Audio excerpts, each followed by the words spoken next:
សួស្តីហ្នឹងហើយបងប្អូនទាំងអស់គ្នាថ្ងៃនេះឡើងមកលើតបូលផ្ទះបាទជន់ផ្នែកខាងលើហ្នឹងហើយដើមចេកទុំបាទបែកមែកសាខាសុបទ្រុបមែនតើនៅលើតបូល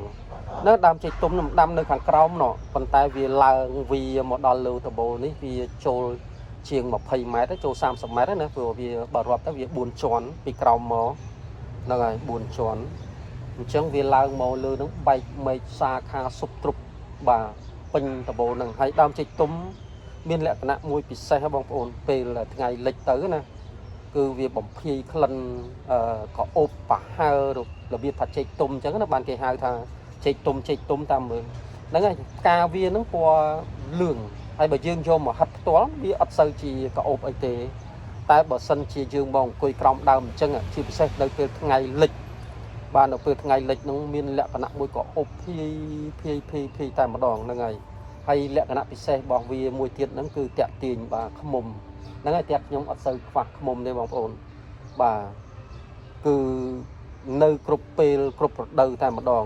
បើមិន1 2កាលពីមុននោះមាន14សម្បុកហ្នឹងហើយវានៅក្នុងដើមចេកទុំហ្នឹងតែម្ដងហើយខ្ញុំមិនសូវជាយកទេខ្ញុំទុកវាទៅដើម្បីវាជាភ្នាក់ងារមួយល្អដែរ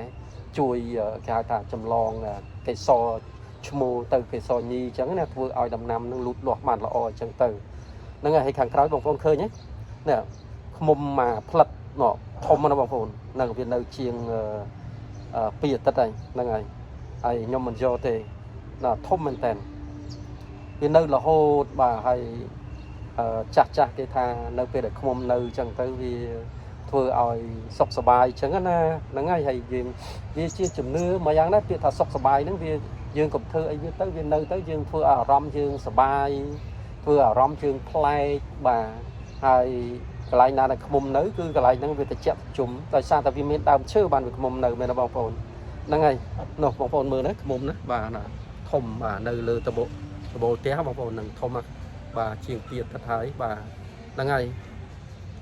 មានតែប៉ុណ្្នឹងឯងចង់ចែកម្លែកបងប្អូនហើយក្រៅពីហ្នឹងមានតែដើមបន្លែផ្សេងបងប្អូនដែលខ្ញុំបានថតវីដេអូមុនហ្នឹងបាទមានច្រើន